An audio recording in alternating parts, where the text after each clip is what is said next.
po jako akawuwo. Abatuuze ku kyalo Kihara mu munisipali y'e Kasese bawangalira mu bweraliikirivu olw'omugga Nyamwamba okuwagulula buli enkuba lw'etonnya nga kati n'olutindo olugatta Nyamwamba ne Bulembya lwabomoka era ng'abantu abawerako ezibafumbira wano we zivuunikirwa. It was today, last night when we received the heavy rains on the top of Mount Rwenzori. Now you can look where I'm standing. It has again flooded the river Nyamwamba. Nyamwamba has again burst its banks. N'olunaku olw'eggulo Mukuki Ivani wa myaka 38 ng'ono yabadde atambula ne mukyala we yaseeredde n'agwa mu mugga guno era nga batuuze ne poliisi olunaku olwaleero ono bamuggyeeyo nga mugenzi.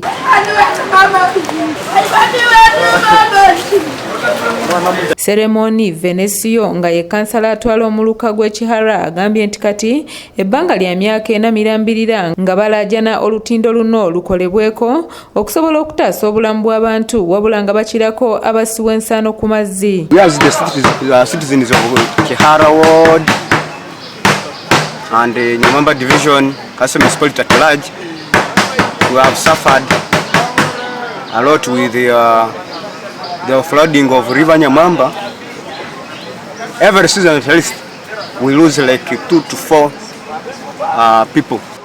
We pray that the government should intervene to make sure that they construct a bridge along River Nyamwamba that connects Kasese Municipality to Kihara Ward. Okusinziira ku bakulembeze mu kitundu kino okuva mu mwaka gwa 1992 abantu kati 489 be bakafiira mu mugga guno era nga bano beegattiddwako abatuuze bawanjagidde buli omu akwatibwako n'okusingira ddala gavumenti okusitukira mu ngeri yatega ogw'ekyayo okusobola okutaasa obulamu bwabwe. Twasobodde kujjamu omukazi we naye omusajja ne tulemererwa lwakuba nti gabadde gaakatandika kujja. Ono omuntu wa 489 abatwalibwa amazzi kuva 92 ate tugezezzaako nnyo ne tukubirira ku gavumenti n'abbanja tumukubirira tajja tuyambe tulaba nti abantu baffe bakola ki oluzzi luba mazzi. Which has been constructed by Sri Lanka who are making the drainage for scheme 2. Stable scheme 2. So that one, there is some doors. They are being closed when the river is overflooded. So we want it to be open.